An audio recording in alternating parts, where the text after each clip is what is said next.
Uh,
All right, let's give it one more minute and then we'll, okay, I'll remove that one. Nice. 30 more seconds and then we can begin. Then people will have to miss out. Rip. Yeah. Well, you snooze, you lose. Imagine missing out. Yeah. NGMI.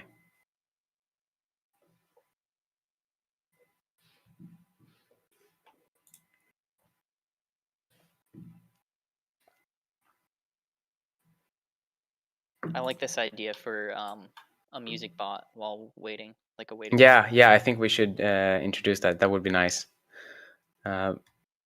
Anyways, let's begin. So, hello everyone, and thank you for joining yet another AMA this week. It's very exciting to see how much traction we're getting here when it comes to external AMAs in these last 2 weeks. And today we are being joined by Selenium and Ivan from Mavia.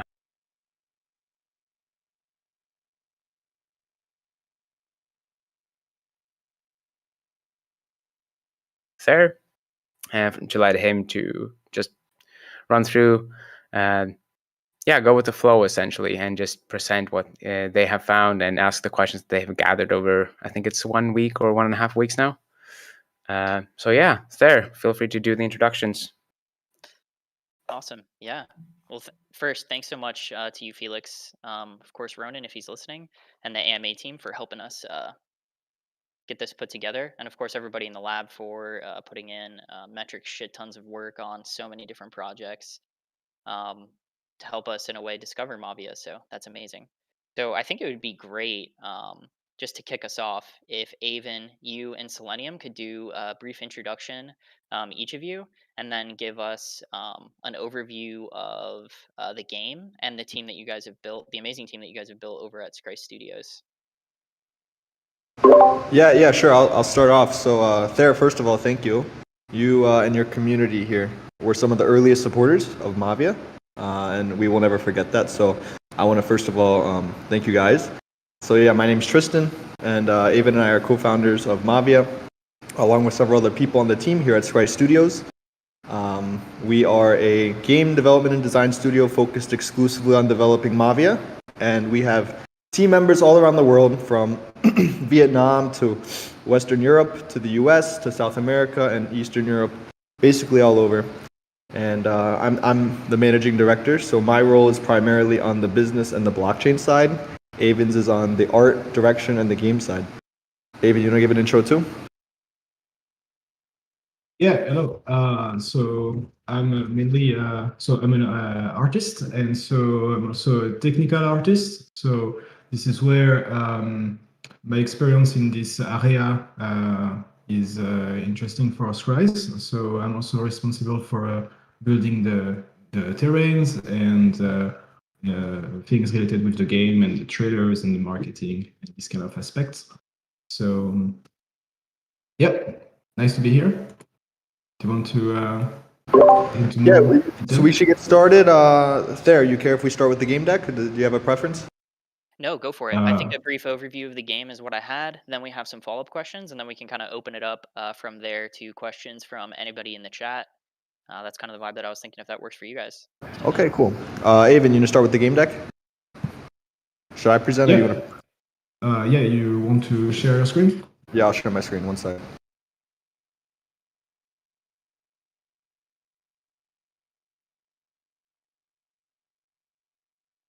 Okay, can everyone see my screen? Yep.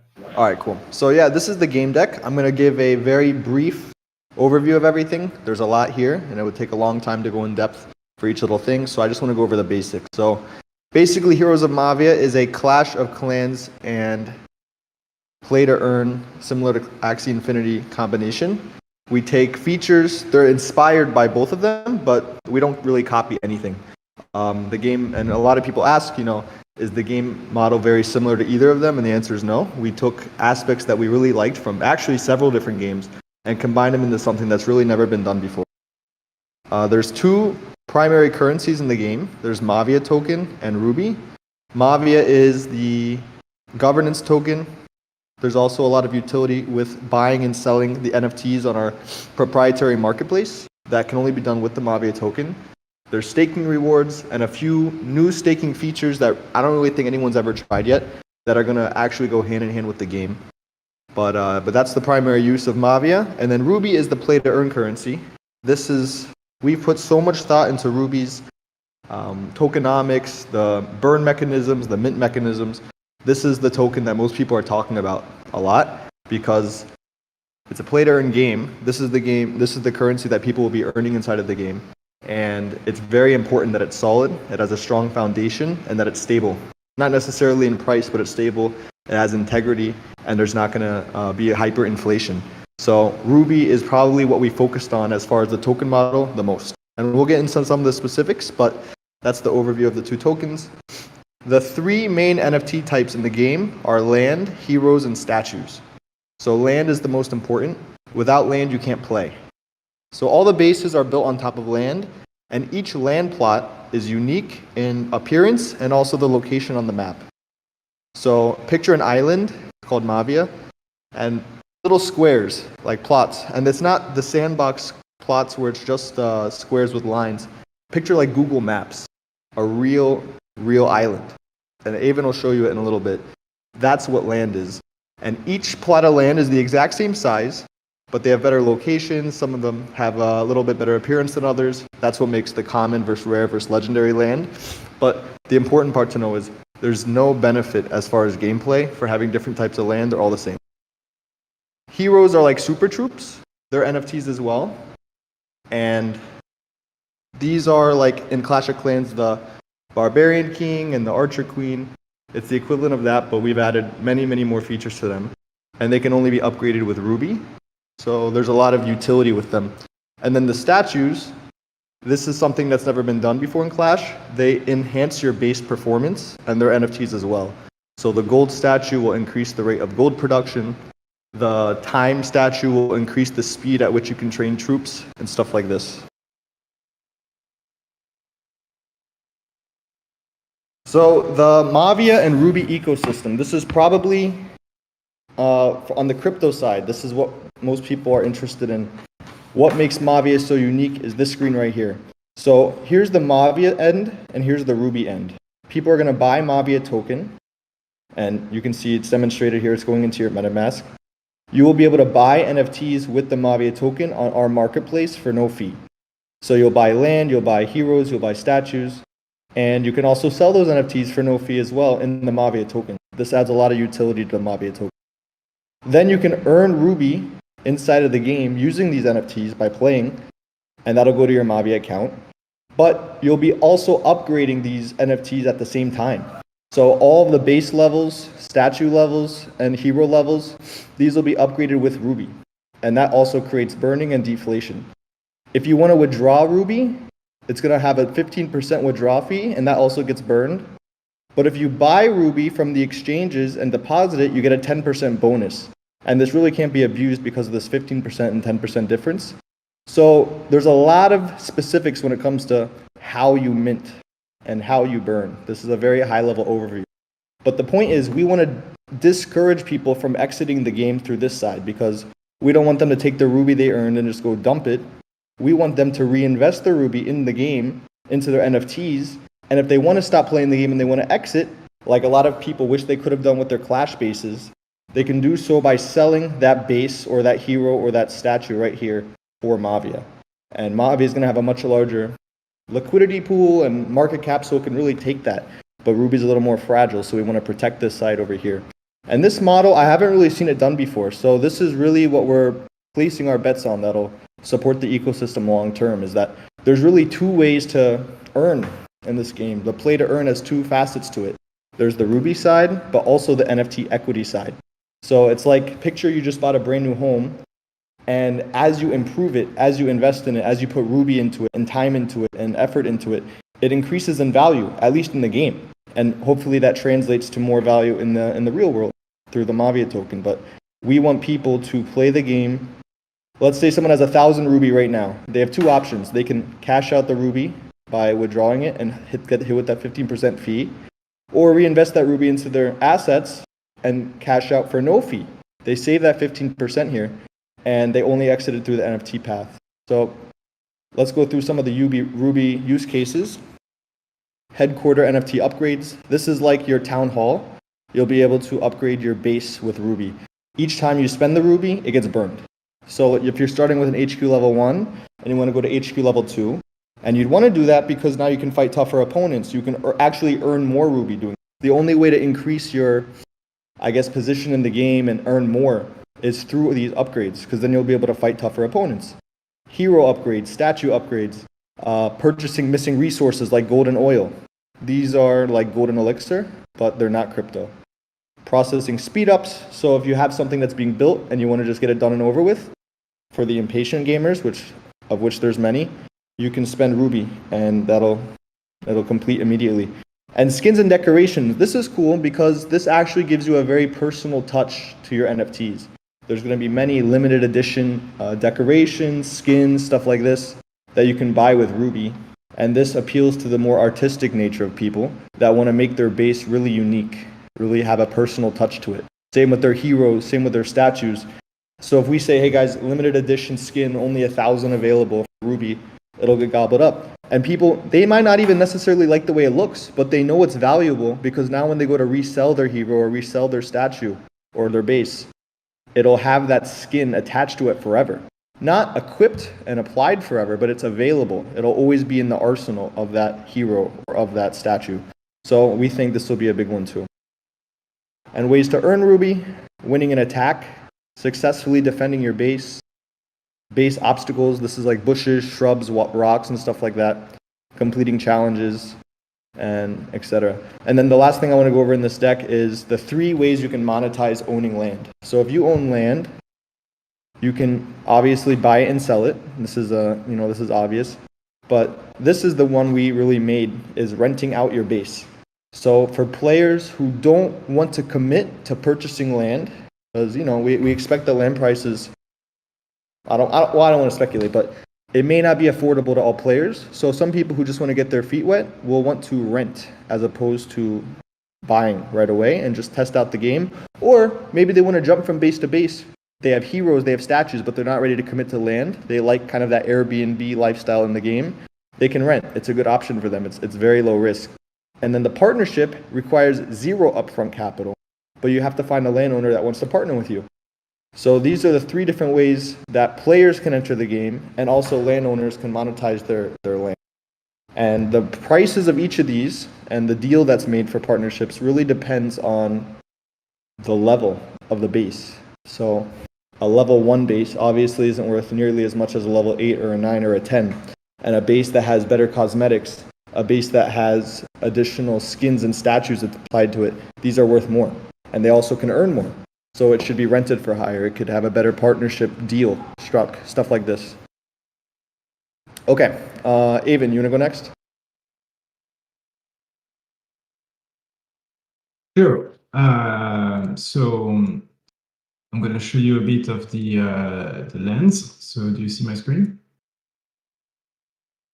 Should I do something to see my screen? You. Okay. Is it working? I think so, yeah. What do you have on? I see your desktop right now. You don't see like the image of. I see the Heroes of Mavia image. Yep. Now I see that. Oh, okay. Okay, cool. So,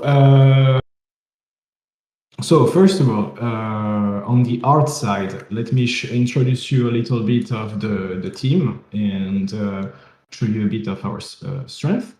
So, first of all, this is some of the stuff I have done myself. So I've done a lot of animated trailers.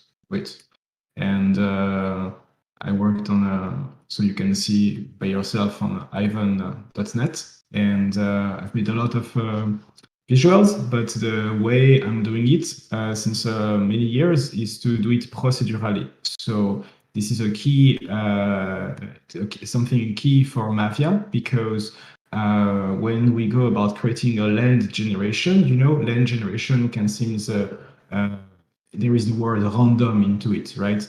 But it's not especially the case because I'm using like Houdini, and Houdini is a tool for cinema and video games. It's pretty advanced. It's kind of like visual coding, but for making art stuff. And for instance, here is an example where I'm creating like an island, but I can then write your name or your logo, with that island generation. So you see, it's the point is that this goes. You will see when I'm showing you about the trailers. Sorry, the land generation.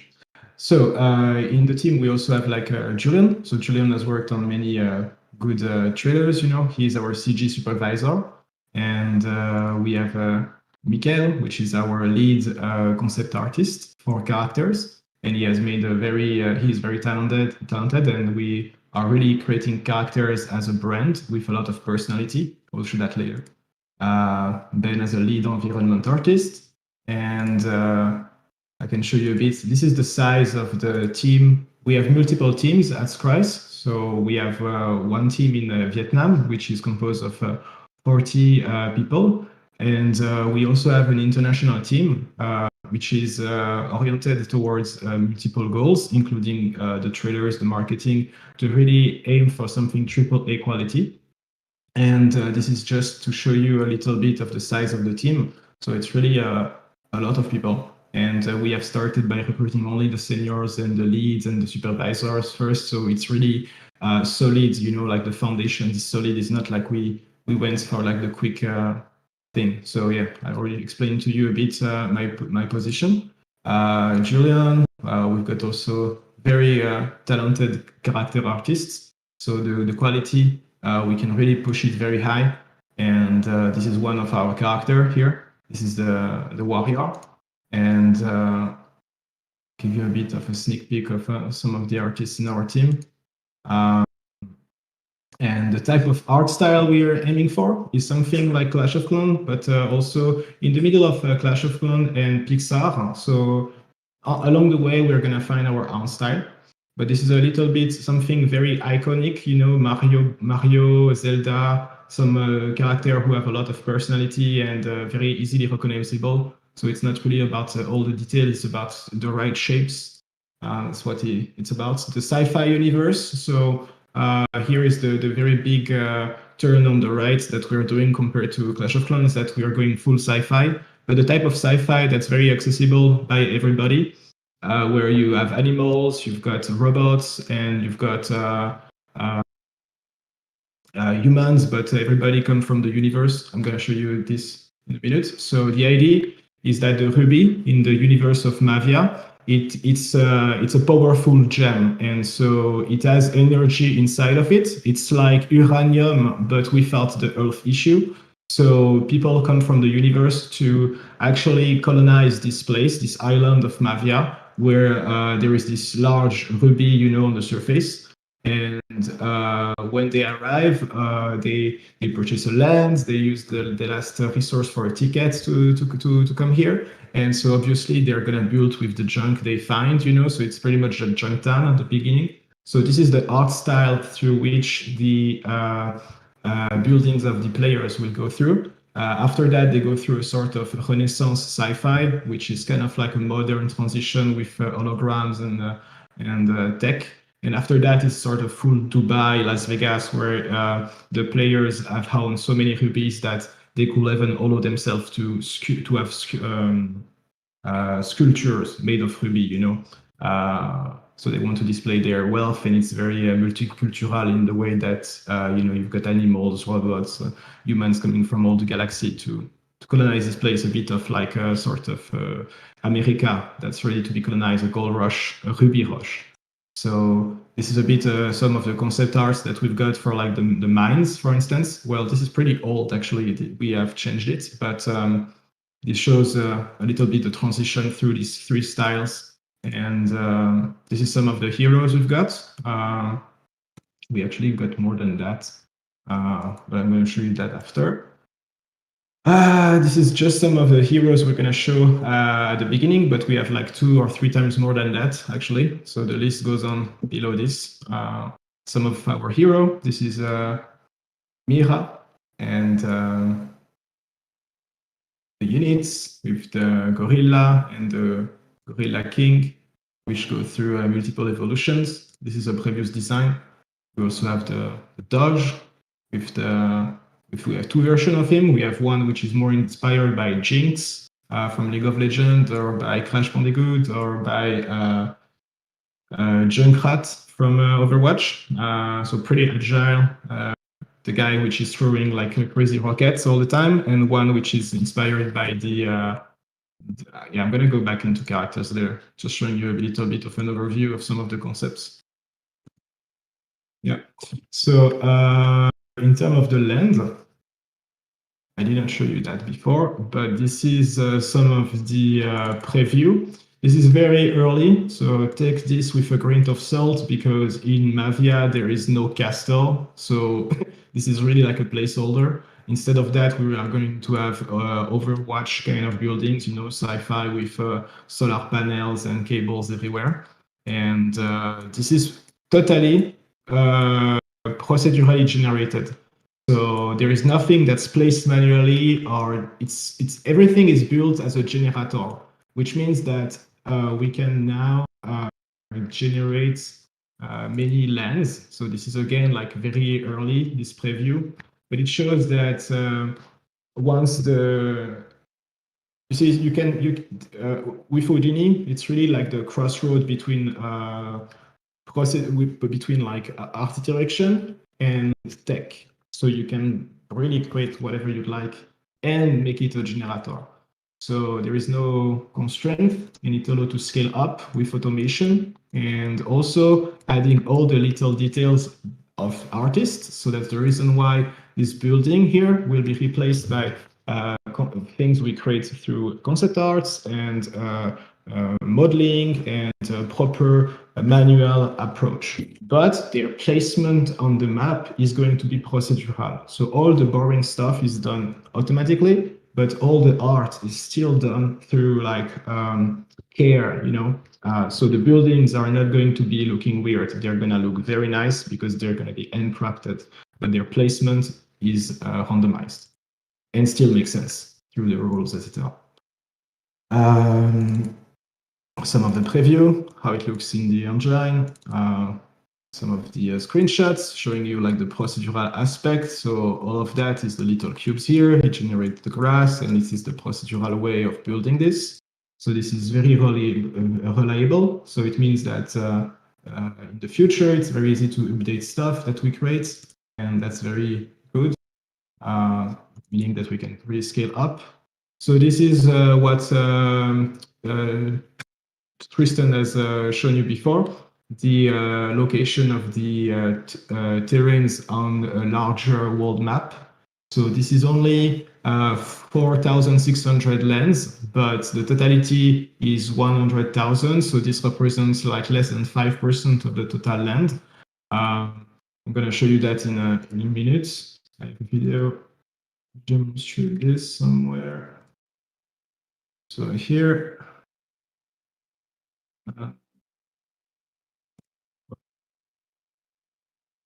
look.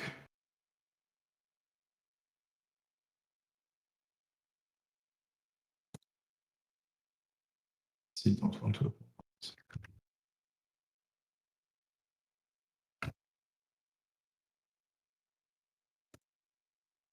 Yeah, it's good. So this little square here is really just like oh no.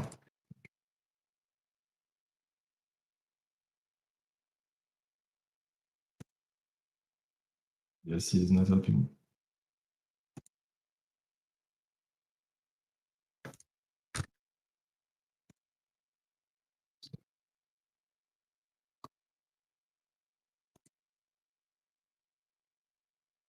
Okay. So this square here in the center is actually the playable area from the player. Okay, so that's the green area here, and the rest is actually the exterior area, the edge, where it's only decoration. Okay. And so when you see the way it's actually built, this is placed on a real map, and each of the land knows where it is. So it means that when it's built, we can actually know if it needs to spawn a lake, a canyon, a plain, or a mountain. And this is the same for the legendary, the rare, everything. And we know when it's near a cliff with these red ones, for instance, and this is the same on all the huge map. So this is the way it's built, and you can imagine the amount of land it represents. And the way it's built is nice because it has a real location, meaning that then on the website we have a sort of Airbnb UI where you can see on one side the world map. And if you click on an icon, you can see the avatar of the owner, you know, and if it's for sale or not. And through filters, you can see the area of the world map, and we will unlock area by area with different biomes. So each of them is unique, and we handcraft each of the area, but we use a procedural generation to scale up. Okay, I think that's it for the lens. Tristan, Yeah, you want cool. to show a bit of the UI? Yep, sure. Let me share my screen.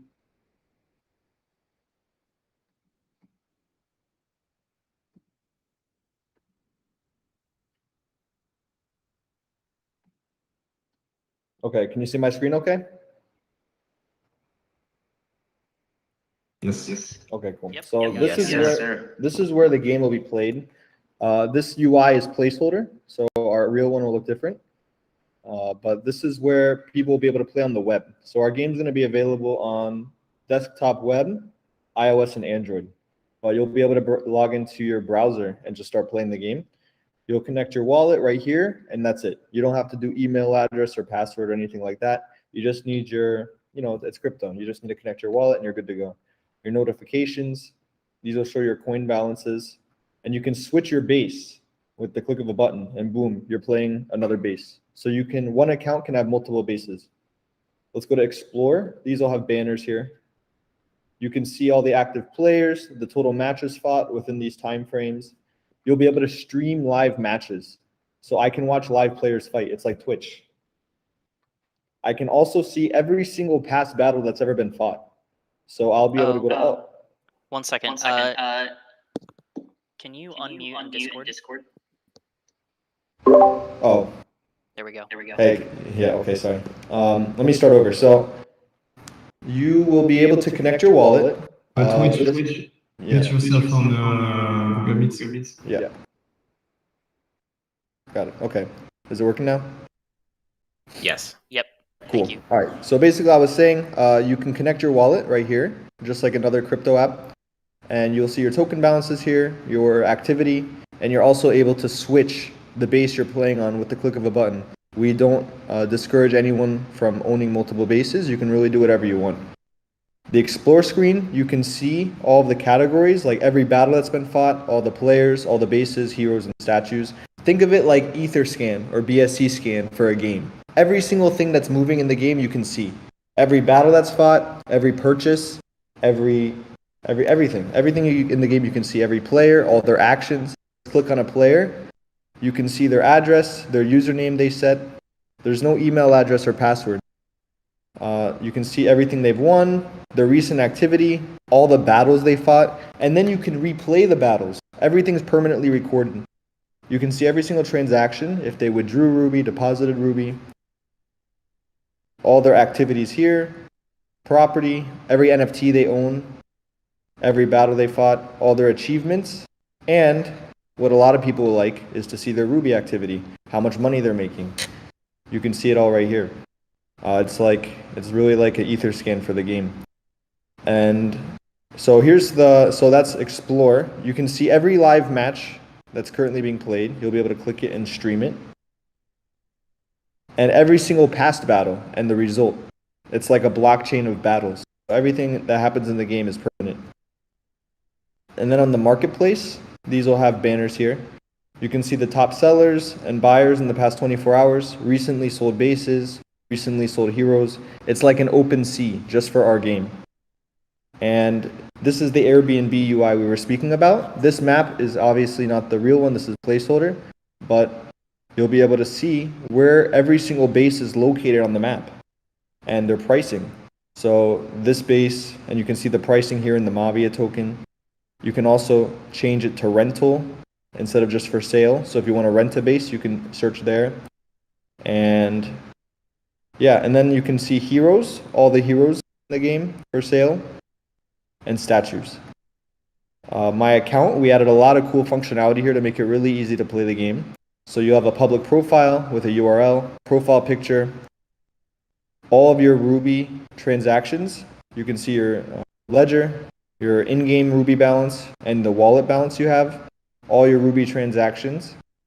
And here's where you deposit and withdraw Ruby from the game. All your property you own, and this is cool. I'm going to show you the flow for creating a partnership. So you click this, form partnership. This is your base. So we're going to form a partnership for a base I own. Let's say I'm leaving on vacation for a month and I want to have a partner. So that uses my base while I'm gone. I don't want to sell my base, but I want a partner to use it. Or maybe something long term. Let's create a partnership for this base. I'll enter my partner's address. It'll confirm that that's valid, so there's no risk of me sending it to someone that doesn't exist. I can also bundle some of my hero NFTs to help the guy out and statues, because the better he does, the better I do. It's a partnership. And these, by the ways, the share, the split is completely customizable. You can do a 50-50 split, 10-90. You can do whatever you want. And then it validates everything, and boom, partnership request sent. And if he accepts, we're in business. The ledger, you can search every single transaction here. Notifications, so if you want to get notified when your base was attacked, or if an upgrade's complete, you can choose which notifications you want. Your partner attacked another base. Tell me on email, or we're going to add Discord here too. Tell me on Telegram. Just like you want push notifications in an app, you can get push notifications in the game. Connect your Mavia account to Telegram. Boom. Now that's linked. Favorites and settings. Last thing I'll explain is you are able to authorize another address to play on behalf of your account. And the reason you'd want to do that is because if you have a mobile phone, if you hold your NFTs here in MetaMask on your desktop, but when you're on the go, you want to play on your phone. So you want to have, just like Netflix, you can sign into 2 accounts. It's like sharing the NFT without sending it to them, no gas. You add new authorized wallet, confirm, and now that wallet will be able to log into your account. He can't sell your NFTs. That account can't do anything to really harm you. They can just play on behalf of you. And you can always revoke that. So that's a demonstration about the game UI. Let me show you the platform UI. One moment. Okay. So this is the website you guys have probably already seen, mavia.com. But I want to show you really what we're doing a little bit differently when it comes to staking. So first of all, as you guys know, our whitelist program is right now. So if you go to mavia.com/whitelist, you'll be able to check that out and maybe get some land. The land's very scarce. But besides the land, when you get land, we will have staking pools, including land staking. So we created this concept called land NFT soft staking. And it's a gas-free way to earn rewards for just holding your land NFT and essentially not moving it, selling it, flipping it, etc. So here's how it'll work. Soft staking is a gas-free way of earning rewards with your land simply by holding your NFTs in your wallet without selling or transferring them for the duration of the staking lock period. So you'll be able to see your land right here that you have in your wallet and select land to stake. Let's do a 6-month soft lock. That doesn't mean I give up ownership of the NFT to the contract.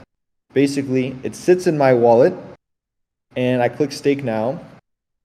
Moving your NFT to a non-whitelisted wallet or listing your NFT on a secondary exchange will automatically cancel your stake. So I have one chance to enter maybe a cold wallet here like my Trezor or Ledger. So both of these wallets won't be harmed. They're whitelisted. But if I take my NFT and list it on OpenSea or I send it to someone else, the stake's canceled. But if I make it through the stake period, I will earn the reward. So that'll all be announced soon. But you can also see your activity here on the stake screen, the pool history, so you can see who else has staked and their username, the leaderboards. We're really gamifying the staking process. And we're going to do that for the Mavia token too, by the way. But this is the staking flow for just owning land. So if you own land in the game, and we're going to have this after the game's launch too. We think it's a good program. We'll see how it goes, but I really think we will. So this is a gas-free way to earn rewards by basically not selling your land. And then we'll have frequently asked questions here and stuff like that. And then also, when I'd like to show you the staking process for the Mavia token. So we're going to have all these staking pools. We're also going to have eventually Ruby LP staking. And I'll explain what SBucks is at a later time. But basically, we're going to reward people for providing liquidity for Ruby. And they can earn more Ruby rewards, but that is spend only Ruby inside of the game.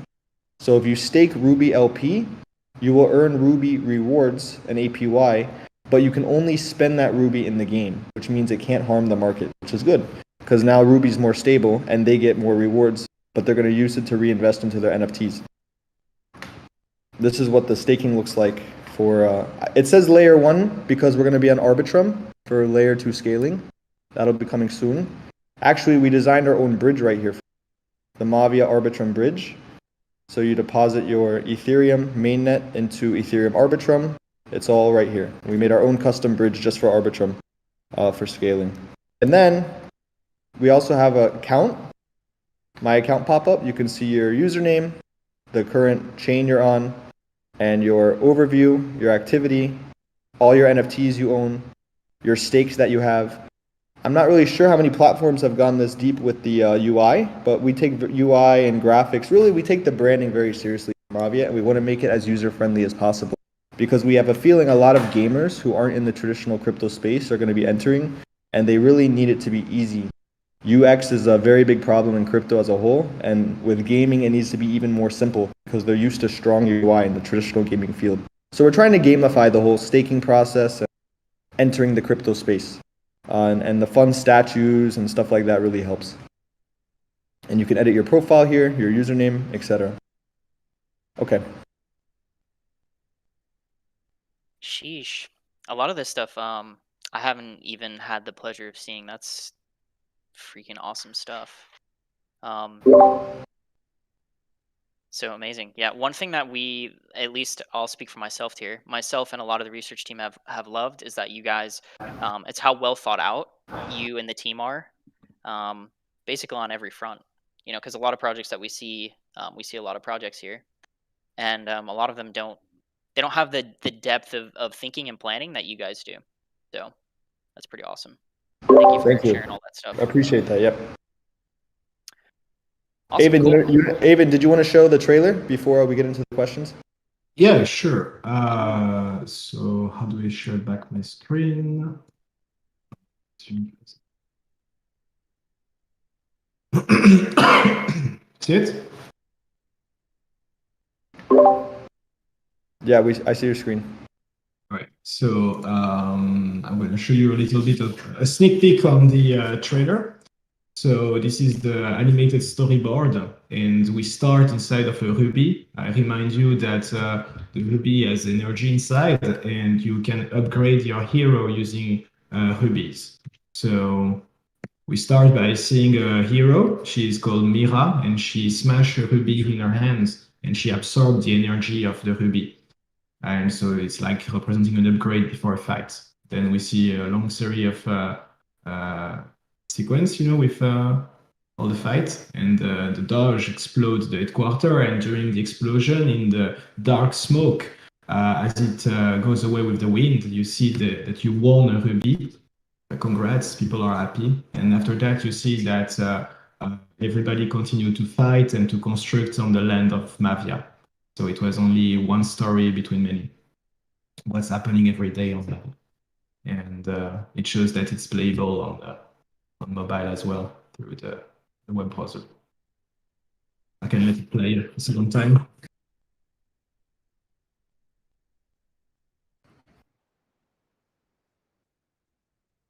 Cool. That's awesome. So do you guys have, I mean, obviously, this is probably a hard question, but do you have any timeline on this particular trailer? Because obviously this is like, very early stuff. It looks absolutely incredible. Yeah, we have a timeline. So I see no issue to communicate around that. But I plan somewhere. So here's to understand one thing. I'm going to show you also the layout. So we are a bit more advanced than just the storyboard. We actually started the 3D. This is called the layout. And for the people who knows the TV show Arcane, that is on Netflix, we actually have the layout artist. He worked on Arcane as well. So he made this. And this is our first sequence. So this is not final 3D at all. This is called layout. It's pre-visualization. It helps to see the dynamic, the camera, and make decisions related to that. And this is great to see some progression. So in terms of timeline, to reply to your question, the final, I think somewhere around like beginning of March. And the reason why I am vague is because usually I could tell you a precise date, but here is not, because we don't care that much. We care about making 10 trailers. So we are not working towards making one, we are working making 10, 15. And so there is a lot in the pipeline. So we need to build the asset particularly well, because it's like building characters for like 10 episodes of a TV show, right? It's not the same as building for just one. So it's the reason why the first one is going to take a little longer. So we're talking about 1.5 months or something. But take this with a grain of salt, because here the point is to build a franchise, big kind of, characters needs to be really well done. And talking about them, here is like some preview of some of them. Working on that right now with the look dev, and so there is progress on every front. And this was for the related to the trailer. I don't know if you had a question related to that, but I think if Tristan, you wanted to show other stuff in the meanwhile. No, that's basically all of the UI. I'm there. Did you have questions? Okay, then I can show like the sneak peeks and show and stuff like this. Okay. Yeah, go for So, it. Everybody's loving it, by the way. I know you guys can't see the chat, but it's just like a constant scroll. So. Oh, cool. Okay, yeah, because we see nothing. I can show you a little bit on our Discord. We shared some progress, so obviously I'd like to share with you. All of this is old design, so this will not go in the game, this series, but it shows this was for the prototype, and this is some research on this is like our warrior. So he understand one thing also. For the characters, I'm going to get that in a moment, but each character has a story, or at least not a story, but a personality, which is very important, because then with the personalities, we build the concepts, and so the characters really have some characters, I don't know how to say it, but like have some personality. And so then when we make a trailer, we can really easily build stories. And the ID, yeah, I'm gonna show you that in a moment. Let's continue. But in terms of production, we're gonna work on multiple trailer per month. This is our whale. So we have some characters that are inspired by the world of crypto. So this is the whale. He's dropping bombs. So not on the shards this time, but on the battlefield. The gorilla king with diamond hands. So he is very confident because he has diamond hands, and people follow his advice. He's wise. We've got the markswoman. So she is inspired a little bit by Nova in StarCraft, this kind of thing. And she's a pretty interesting character. I'm going to share that later. We've got the Marine. We've got the Barbarian Elite. So she's the upgrade of the warrior from before, but now she has a shield. That's one of her version, but we've got many. The Big Hammer King, one of his version where he is a hero. Some of the turrets that we've got in the game, so you can observe a bit the style evolution that I told you before, from Junktown to sort of Renaissance to sort of Dubai, Las Vegas style. Yeah, well, it's turrets, so maybe it doesn't really show, but this is a bit the evolution we've got in mind. Recently, also we upgraded the shield on that guy, and this is Mira, one of our character as well, hero. So she has all the evolutions and skins, and a lot of this stuff. I think I can show you a little more here. So we've got also not only the hero, but also the unit. This is the gorilla diamond hands as a unit. And you can see that it really goes into a lot of care and evolution. So we can get back to this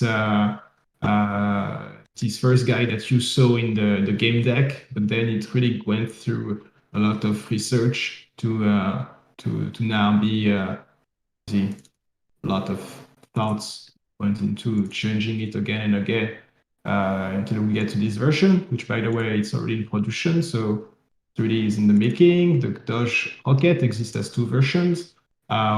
This first one here, the goal is to make this kind of crazy character. So he's very agile athlete, and he's always doing dumb stuff, but he's really, I would say, going all in. And his inspiration, he's the I think it's Junkrat from Overwatch, but as well Jinx from League of Legends or Crash Bandicoot. So by mixing a little bit of these ideas and with a lot of, you see, even like the proportions, we went to this version here, which I like a lot. And we also have an alternative, which is the hero. And the hero got like much more like the chat version of the hero, right? Like much more big. And both of them will share the thing that when they get caught doing something stupid, they will look at with the face that's on the meme, you know, where it looks a bit stupid, like got caught on something. And Suicide Car is very funny actually. So we're making a lot of version, but I want it to be very, so it's a remote car that's controlled by AI, and it's very naive. It's like a puppy, like a little dog, you know, and it's always happy. And when people in the trailers, you know, like a Barbarian or something, see it, they will be like making jokes like, "Hey, come on, you know, come, my little," and they will how you call it, tape dynamites on them, you know, and their AI will wants to go in the walls. So every time they will have a scream like, ah, ah, you know, when they go in the and they explode themselves with a smile, with like a terror face, you know, on the windshield. So yeah, yeah, this is a bit sad, but I can show you. Helicopters as well, a lot of research. See, this is all the research just for like one helicopter, but it's allowing to really go a bit more in depth than this one. And yeah, each of so what I wanted to show with this is that they all have a character and that we're gonna use it to create a lot of trailers. And one thing I can show before I get to the sim is that just to get you a little bit of the scale we were talking about, this is only for the trailers here. And we want to make like one trailer every month or so, and one trailer every 3 months, because every 3 months we've got a big updates with new biomes, new heroes, new units, new game mechanics as well. Kind of like the inspiration here is Path of Exile for the ones who know. It's a very good system of 3 months for an upgrade. And this is and once every year or so we've got the anniversary teasers, but then constantly producing marketing stuff. So it really goes to show a little bit the scale of just like something as trailers, right? So maybe I can show you now the scene, except if you have questions. So since a while, I'm working on like a simulation. So I made a little video for that, but this is pretty much the same than this. So it goes to show that the research into the making this project stable as much as possible, at least through the game mechanics. So because I cannot predict what happened on the market, but I can at least attempt to predict the balance of the game to make it possible to have a certain amount of mints and burns, and also people can steal through the game, so they can steal to each other, which is another type of way that we are rewarding players. So we don't need to mint a new ruby to reward you a ruby, because maybe you can take it from an adversary, and this goes. I'm going to explain a little more.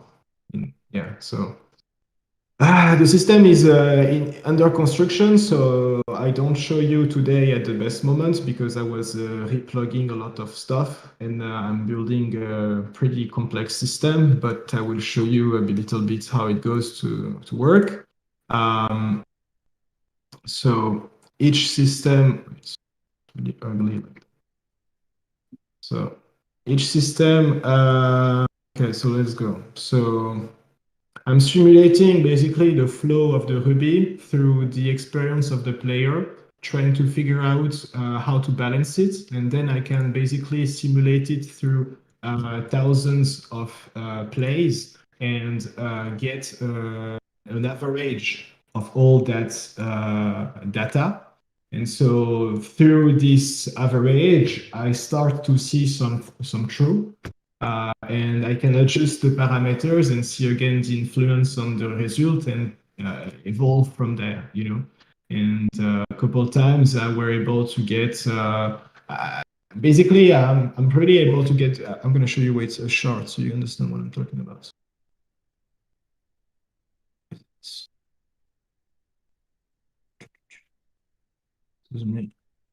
No, not that one.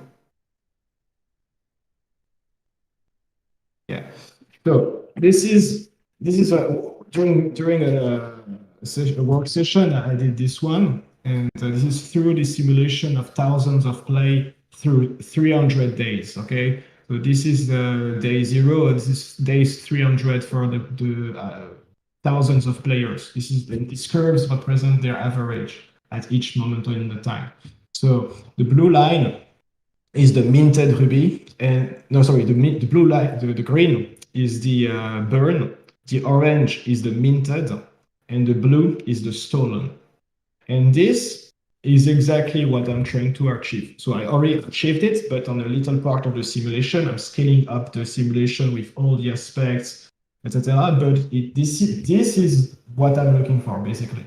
Because if I can succeed to make that with all the features of the game, then it's a success, I will believe, because it means that we pretty much have a ruby that is stable, and if not, that is easily controllable if it goes in inflation or deflation, because you can control the mint and the burn, so through multiple mechanics in the game. So it can sometimes even feel transparent for the players, but still the change on the large scale with all the plays makes a lot of difference.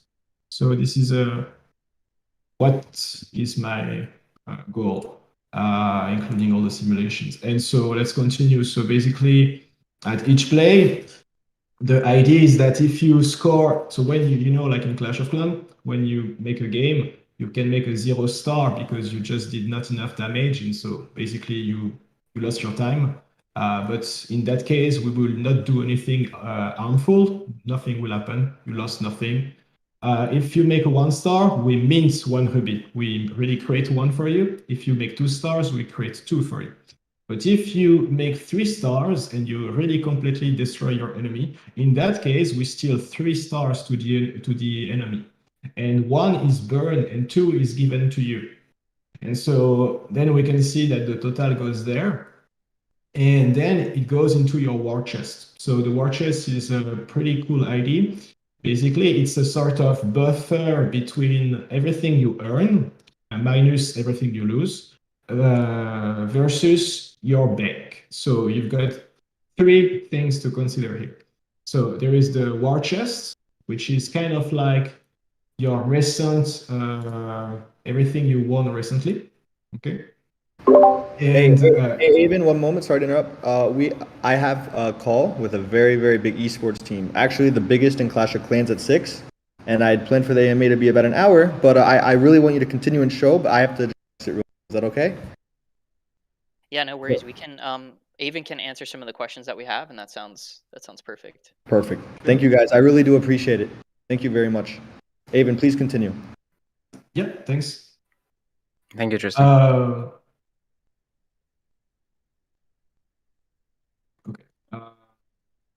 So where was okay? So we've got the war chest, which is an object that you have physically on the map. Our community has voted for that. They want to see it open and visible on the map, and you can contain only a limited amount of ruby in that war chest. And this is a very key element, you will see, because it's a big burner of ruby as well. Because there is different mechanics in the game, and sometimes we are minting more than we are burning in one area of the game, but it's okay because in another area we are burning more than we are minting, you see. So overall it's balanced by the whole mechanics of the game, and not just from one aspect. So again, the war chest is the ruby that you get regularly, but you've got a cap. So once you start to reach this cap, which is right now 30 in the simulation, you see that you are losing Ruby regularly. It's basically dropping from your Ruby chest. And so it's the time that you understand, okay, maybe I played too much today, the Ruby chest is full, and I have to wait tomorrow until I can cash it out to my bank. The bank is a safe place where nobody can steal your Ruby. And you, from there, you can decide two things, or to cash out to your MetaMask, or to basically use it as a purchase power, right? Because now it's your safe money, your safe Ruby. And from there, you can choose to upgrade your headquarter, to purchase a skin or whatever. And yeah, so this is a little bit. So in my simulation, I'm including like the war chest when it's full, the purchase of like purchasing a Ruby, that it includes my minting rubies when you purchase, as Tristan explained before. So it's integrated into the simulation as well. We've got also the the wager matches, which is the system where you are, you put 10, 20, 100, 10,000 Ruby on the table, and the winner takes all. On that system, we are minting 0 Ruby because players are basically, putting their own Ruby on the table. But on the winner, there is a 5% or 10%, we are not sure yet, that's always burned. And so you see, you can let this system run forever, and it's always profitable for everyone because people can win through this system. But what's important for the community is that doing this, they are burning. So this contributes to only make the price of the Ruby go up, which benefit everyone in the system. So what I can show you then. So right now I'm building a pretty complicated system, but I am building a sort of decision making to include in the simulation because I think that people don't buy the same stuff at the same moments in the game. I think that depends if your war chest is full, you may be tempted to just liquidate the how you call it? When you've got too much, of Ruby, then you might just purchase a skin. And then there is different type of objects that you can purchase because there is the consumable that can give you an edge against the next attack or defense. But then there is stuff like a simple pet or like an upgrade for your hero that might seem something useless, but when you think about it, every time you've got too much your war chest that's full, you think, okay, let's just spend 10 on a skin, play two or three games more, then I get back the same, and then you're basically burning Ruby and just because your war chest is full, and because then it's not useless, because when you're gonna sell back your hero, then it has these skins that you purchased against that, So this is all this mechanic that I'm building around like making the decision about when people are purchasing something. We've got the hero upgrade. So the idea with the store is that to compare. If I was making like the game that was not like this, basically I would be very careful what I put in the store. I mean, because even skins sometimes in the gaming community are not very well, accepted. But here, because every time somebody is spending something, it's not going to a company. This money is not going to us. It's burned. So the best people who profit is all the community. So when you see someone who has like more skins than he should have, you can only say, okay, cool, he burnt Ruby, that's good for me, So I think this is a nice equilibrium between everything, and that's what I'm showing you something very much in the process, and this is evolving every day. I'm showing this on the live stream, but there is a lot of Yeah, really quick, can I interject on the live stream front? For everybody listening, if you guys want to watch Avon in real time, you can do so on the Heroes of Mavia Discord. He goes live. It's not like at a specific planned time, but if you're active in the Discord, you can catch him going live. He's working on this, or he's working on art, or something of the sort. So if you want to see more of Avon, just pop into the Heroes of Mavia Discord and check it out, and you can watch him, and he plays some really good tunes too. So I tend to I hung out in there today and just listened to music and checked out what he was doing. Thanks. Yeah, I'm actually it's always organic. It starts because I just want to share some stuff, and then it grows, and we end up we are hundreds, or sometimes it's just chill, and we are just a few, and this is nice. Yeah. But because we are I'm very transparent, because actually I think it's all of this is very touchy, because I think that there is a lot of weird stuff in the space. So I want to be different by just showing you like the process, because then you can see where it's going, and I know that the process is cool. So so it's cool to follow, right? So this is I mean, if you can understand, you don't need to understand every detail of that, but you understand that you can see. I mean, when I played all the simulations, it's very obvious what's going on. So right now it's playing very fast, but I can play slower and get to understand what's going on. And yeah, my research is to get this basically these shorts at the right place, because if I do, then it means that if there is no external forces that are doing something, then we should get something pretty stable. At least, and also we will know where to change the variables if we need balancing, because then we can really understand, okay, if I change here from 5% to 10% of the fee on the wager match, what does it really mean through the simulation? Does it really change something? If no, then I should not do it, and then I look somewhere else. Maybe the solution is here, maybe the solution is there. You see, and right now it's in a very good place, so I'm very happy, because it really it got us a lot of answers to do this, compared to a Google spreadsheet doesn't tell the same as this. You see what I mean? Yeah, of course. Awesome.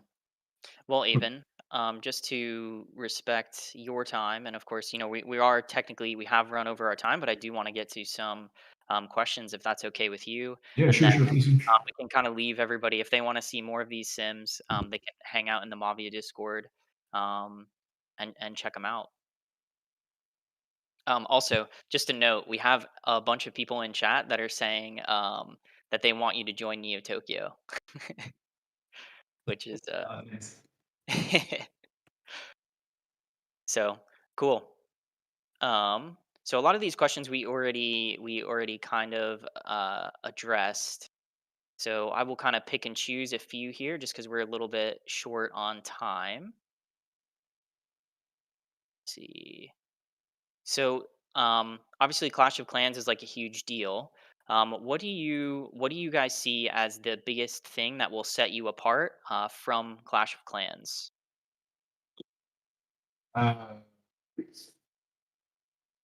well, I think it's set in the title. It's the play to earn aspect, because just by this variable into the concept, it forces us, it pushes us, it motivates us to create all the rest. So wager matches is one thing, but I think this is already like a pretty. This is by itself like a big thing, because compared to that, I give you an example. This war chess concept, that you can go and steal rubies to someone else. This is of course something unique there, and the wager matches, or yeah, every daily challenges, for instance, you can steal rubies from someone else. So the challenges that you get every day, the daily quests and this kind of thing. And by the fact that rubies are actually getting you real money in the other end, it makes the game quite different. Awesome. Yeah, and one thing that I'll just bring this up because I think it's a really cool thing that Tristan had mentioned in the past, and I wanted to see if it's still in the plans. He mentioned that one other big differentiator was that you guys were going to have a rock paper scissors system for the troops. So land, air, vehicle, something to that effect, and that each one would have an advantage and a disadvantage to one of the others. Is that still something you guys are considering as like a big part of the game? Yeah, for sure. It's in the roots. We have the character, we have the hair, the vehicles, and the infantry. And as well as the ability to have 4 heroes at the same time, with pets and powers and We've got 2 powers per hero as well, so you can customize that. I think like we've got more like powers than possible slots for the hero. It's the same hero, and you can level up the powers as well. So we one thing also that we are doing that's pretty unique compared to Clash of Clans is also the way we are going deep into the hero customization. Because again, the difference is that in Clash of Clans, when you purchase something with green gems, basically the profit only goes to Supercell. Here it goes to the players. So we see this customization as a sort of endless pit, because it's only time and budget that's the limitations, right? But otherwise, the goal is to go as deep as possible into this customization and have as many skins and possibility of customization. And even like I tell you, the powers and the look of the power. So we're going pretty deep into that. And there is some stuff that I cannot really communicate yet that also very unique. Awesome. Yeah, thank you. Let's see. I'm gonna grab a couple more here. And I think we'll plan to wrap up 15 early. So we didn't get to as many questions, but I think that everything that you showed will give everybody a good idea and answer a lot of those questions. So again, we really appreciate you. So I'm going to go ahead and just pick 2 more, and then we can kind of we can call it a day. So the next one is going to be. Do you guys have any plans to help keep the community engaged between Mint and Game Watch? And what does like the marketing plan look like post Mint?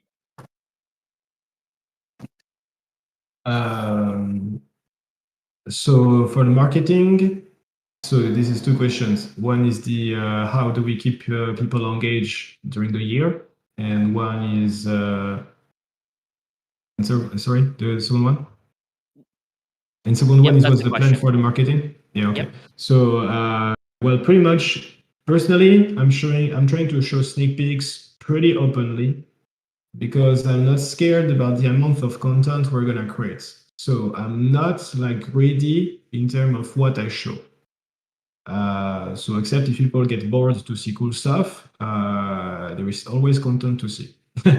And because I'm not, I tell you, greedy, I'm not like on releasing this, I'm not like, oh, we have to wait this particular date to release some stuff.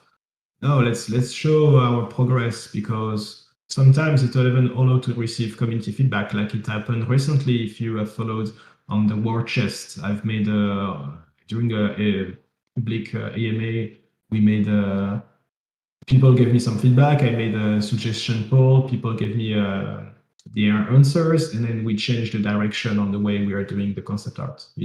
So that's the reason why I like to show a lot, take people arguments. It doesn't have to be a democracy, but it is at least good to hear every argument, to weight the good and the bad, and to adjust the production if needed. So that's the reason why I show a lot. And yeah. So this is going to continue during all the year. Plus, as the time passes, because right now, in terms of like marketing, we are kind of like how you call it, stuck a little bit, because not stuck, because it's a temporary moment of transition from the assets from the V1 to the asset of the V2, meaning that we still have some characters that are not yet fully rigged, finished of the V2, and that's these assets that we want to show to the public.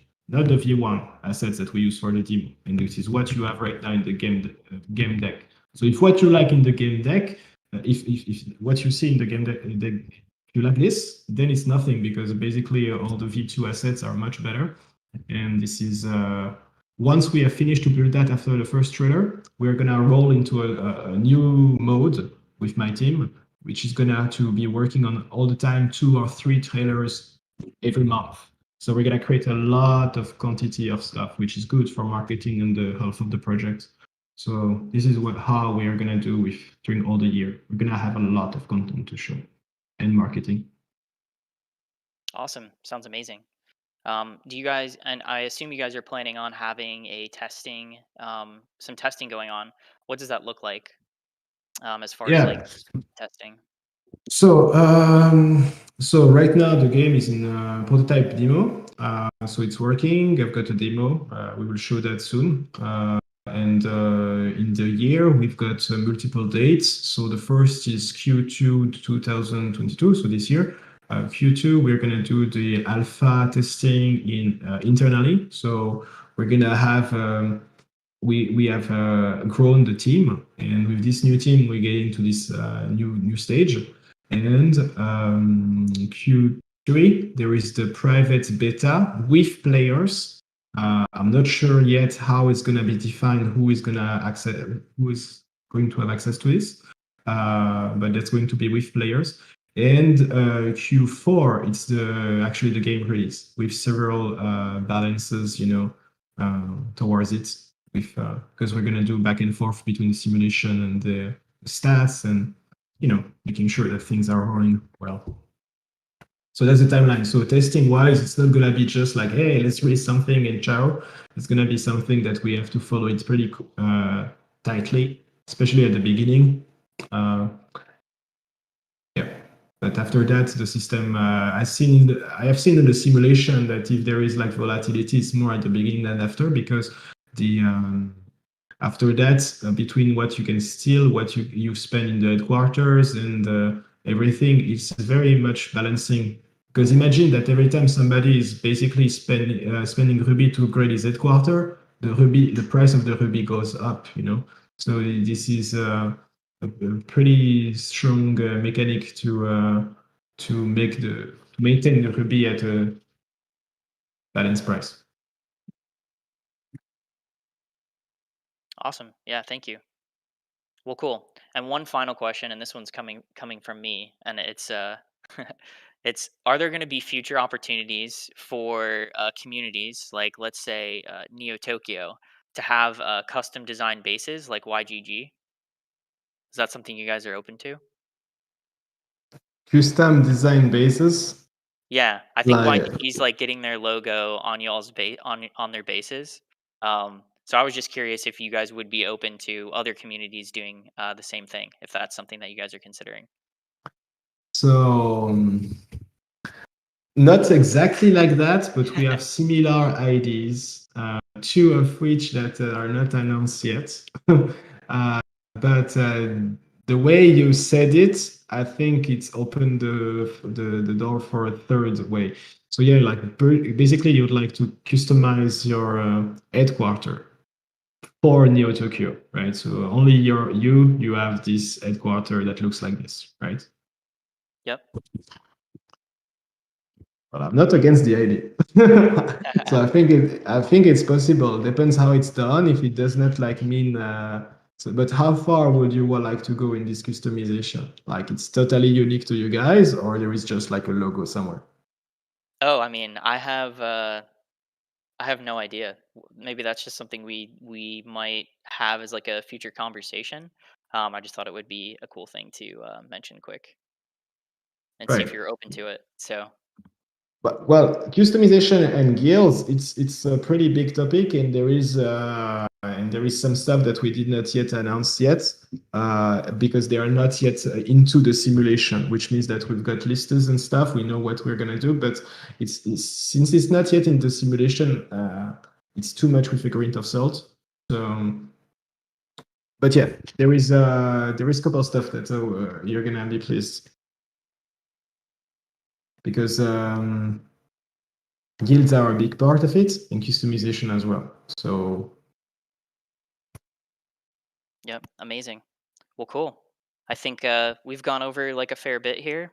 Really appreciate you coming out. Obviously, I know you couldn't see the chat, but we love the project, and I'm sure looking forward to seeing more of what you guys have coming. So, Felix, I'll let you kind of take it from here and wrap us back up. Yeah, sure thing. Perfect. Thank you so much. And thank you to both Cher, Ivan, and also Selenium or Tristan that had to run off. This has been amazing. I can definitely say that I'm not the only one who's very impressed by the work you've done. this is astonishing. So I'm very, very interested in seeing how this goes.